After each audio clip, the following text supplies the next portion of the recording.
The hum of fluorescent lights, the scrape of metal trays down a concrete hall. In the final hours of a condemned killer's life, there's a ritual that's both ordinary and horrifying. A final meal, a chance to taste freedom one last time, or to reject it entirely. Tonight, you and I are walking through death row's quiet corridors to uncover what some of the world's most terrifying murderers chose to eat before they died, and the chilling stories that led them to that last bite. 1. Ted Bundy. Imagine sitting across from a man so charming you'd never suspect he was pure evil. Ted Bundy looked like a politician or a movie star, not a predator. Between 1974 and 1978, he abducted, raped, and murdered young women across at least 7 states. He lured victims by pretending to be injured, asking for help, and striking when they least expected it. Bundy was intelligent, calculating, and eerily calm. Even after his arrest, he manipulated journalists, investigators, and the public with that same easy smile. During his trial, women flocked to the courtroom, fascinated by his confidence. In reality, Bundy confessed to murdering at least 30 women, though many believe the true number is far higher. He decapitated some victims, returned to their bodies, and performed unspeakable acts long after death. When the time came for his execution in 1989, Ted Bundy declined the offer of a special last meal. He was served the prison's standard meal instead: steak cooked medium rare, eggs over easy, hash browns, toast with butter and jelly, milk, juice, and coffee. He didn't eat a single bite. At 7:16 a.m., the electric chair sparked to life, and Bundy's terrifying story finally ended. Outside the prison gates, a crowd cheered. 2. John Wayne Gacy. They called him the killer clown. John Wayne Gacy was the smiling face every parent trusted, until they learned what was hiding behind the makeup. Between 1972 and 1978, Gacy raped, tortured, and murdered 33 teenage boys and young men in his Chicago home. He performed at charity events and children's parties as Pogo the Clown, all while his victims were buried in the crawl space below his house. Gacy's double life was shocking. To his community, he was a successful contractor and neighbor. To police, he was a meticulous killer who confessed only after mountains of evidence were unearthed. Literally. On the night of his execution in 1994, Gacy ordered a meal that reflected his twisted blend of arrogance and indulgence. A dozen fried shrimp, a bucket of KFC original recipe chicken, French fries, and a pound of fresh strawberries. As he sat down to eat, reporters waited outside. When asked for any final words, he sneered and said, "Kiss my ass." Moments later, the injection began. 3. Aileen Wuornos. Aileen Wuornos' story is both tragic and terrifying. She was a sex worker who lived on the highways of Florida, drifting from one encounter to the next. But between 1989 and 1990, her encounters turned deadly. Wuornos shot and killed 7 men, claiming each had tried to rape or harm her. Her past was filled with trauma, abandonment, abuse, and years of exploitation. But her crimes were brutal, and her rage was uncontrollable. She showed flashes of vulnerability one moment and explosive anger the next. In interviews, she shouted at reporters, cursed the government, and accused the prison of torturing her with sonic pressure. When the day of her execution arrived in 2002, Aileen refused the traditional last meal. She asked only for a cup of black coffee. Her final words were chilling. "Yes, I would just like to say, I'm sailing with the rock, and I'll be back, like Independence Day, with Jesus." Then she was gone, leaving behind a legacy of horror, pain, and unanswered questions. 4. Alan Lee Tiny Davis. They called him Tiny, but there was nothing small about Alan Lee Davis. Not his size, not his rage, and not his crimes. He stood 6 feet 2, weighing over 350 pounds. A towering figure whose violence shocked even hardened detectives. In 1982, Davis brutally murdered a pregnant woman and her 2 young daughters in their Jacksonville home. The crime scene was described as one of the bloodiest in Florida history. Before his execution in 1999, Davis ordered a meal that was grotesquely luxurious for a man who had destroyed so many lives.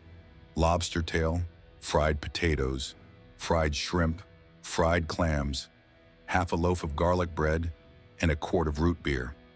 His execution was controversial. Blood poured from his nose during the electric chair process, reigniting debates about capital punishment. But for his victims' families, justice had finally come. 5. Marion Albert Pruitt. Marion Pruitt called himself Mad Dog, and he earned that name the hard way. A violent spree killer, he murdered at least 5 people across multiple states, including his own wife, during the 1980s. He claimed his murders were motivated by drugs, money, and survival. But his actions revealed something deeper: pure, reckless cruelty. Pruitt's crimes were impulsive, unpredictable, and fueled by greed. He robbed banks, kidnapped victims, and left trails of terror everywhere he went. When the time came for his death in 1999, he demanded a last meal fit for excess: a stuffed crust Pizza Hut pizza, 4 Burger King Whoppers, a large order of fries, fried eggplant, fried okra, fried squash, pecan pie, and 3 2-liter bottles of Pepsi. He devoured it all. Moments before his execution, he muttered, "I deserved every bit of it," and then silence. 6. Timothy McVeigh. Timothy McVeigh wasn't a serial killer in the traditional sense. He was a terrorist. In 1995, he carried out the Oklahoma City bombing, a massive truck explosion that killed 168 people, including 19 children. It was one of the deadliest acts of domestic terrorism in American history. McVeigh believed he was avenging government overreach at Waco and Ruby Ridge. In reality, he became a mass murderer. His trial was one of the most publicized of the decade. He never expressed remorse, only a cold detachment, as if he'd done something righteous. When offered his last meal in 2001, McVeigh requested only one thing: a pint of mint chocolate chip ice cream. He ate it alone in his cell, calm, emotionless, and utterly unrepentant. At 7:14 a.m., he was executed by lethal injection. For the first time, his voice was silent. 7. William Bonin, the freeway killer. In the late 1970s, the highways of Southern California became hunting grounds. William Bonin, along with a series of accomplices, abducted, raped, tortured, and murdered at least 14 young men and boys. Some estimates place his true victim count over 20. He was dubbed the freeway killer because he dumped his victims along major roadways like trash to be forgotten. Bonin was a Vietnam veteran, intelligent but devoid of empathy. In interviews, he described his crimes in flat, clinical tones. Never remorseful, never uncertain. Before his execution in 1996, Bonin ordered 2 large pizzas, 3 pints of ice cream, and 3 6-packs of Coca-Cola.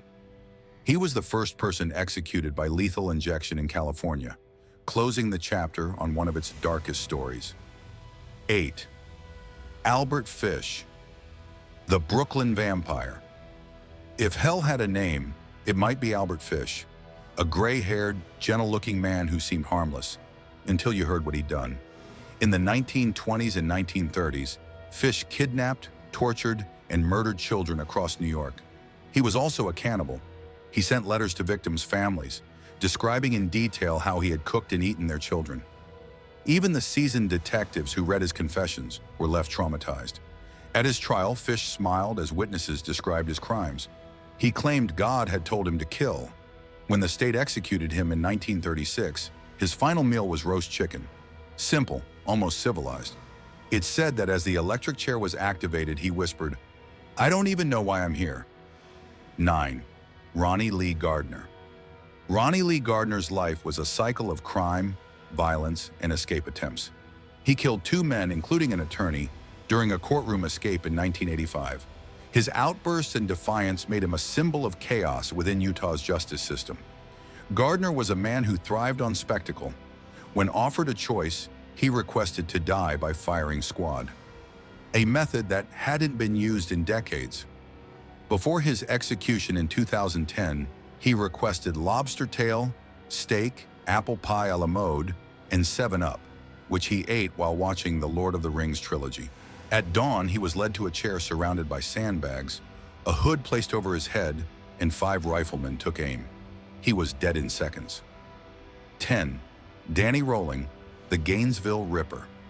Between August 24th and 26, 1990, Gainesville, Florida, became the scene of a nightmare. Danny Rolling broke into apartments near the University of Florida, murdering 5 students in 3 days. He mutilated their bodies, posed them in grotesque positions, and left the city in a panic. Rolling was the blueprint for the killer in Scream. He was a drifter, a man abused as a child who grew into a monster. He confessed not just to the Gainesville murders, but to others across Louisiana. Before his execution in 2006, Danny Rolling requested a strangely refined meal: lobster tail, butterfly shrimp, a baked potato, strawberry cheesecake, and sweet tea. As the drugs entered his veins, he began to sing a gospel hymn. The sound faded, leaving only the echo of what he had done. So the next time you hear the rattle of a metal tray or the whisper of a closing cell door, remember this: monsters don't always hide in the dark. Sometimes they sit down for dinner. This has been What Serial Killers Ate Before They Died. If you enjoyed this story, subscribe to Unwell Tales for more true crime darkness.